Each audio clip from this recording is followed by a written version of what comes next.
পশ্চিম ত্রিপুরা লোকসভা আসনে ইন্ডিয়া জোটের প্রার্থী আশিস কুমার সাহা এবং ৭ রামনগর বিধানসভা কেন্দ্রের উপনির্বাচনের প্রার্থী রতন দাসের সমর্থনে জয়পুরে এক সভা অনুষ্ঠিত হয়।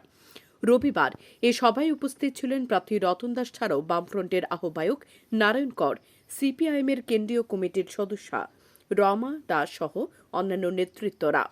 সভায় বক্তারা শাসক দল বিজেপির তীব্র সমালোচনা করেন। দেশের গণতন্ত্র, সংবিধান ও ধর্মনিরপেক্ষতা রক্ষায় ইন্ডিয়া জোটের প্রার্থীদের বিপুল ভোটে জয়ী করার আহ্বান জানান তারা। রামনগর কেন্দ্রে এবারে সরাসরি প্রতিদ্বন্দ্বিতা হতে চলেছে জোটের প্রার্থী রতন দাসের সঙ্গে বিজেপি প্রার্থী দীপক মজুমদারের। রামনগর কেন্দ্রে বিভিন্ন এলাকায় প্রতিদিন সকাল সন্ধ্যা প্রচার চালিয়ে যাচ্ছে সিপিআইএম ও কংগ্রেসের কার্যকর্তারা। বারে বারে প্রচারের পাশাপাশি সভাও হচ্ছে।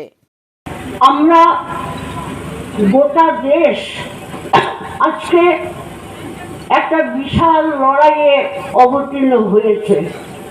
আপনারা শুনছিলেন আমার আগে দুজন বক্তার কাছ থেকে যে 19শে এপ্রিল থেকে শুরু হওয়া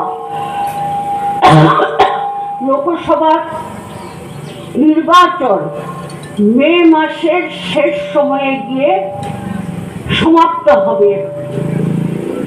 জুন মাসের 4 তারিখে vote. Bureau report, news daily Bharat.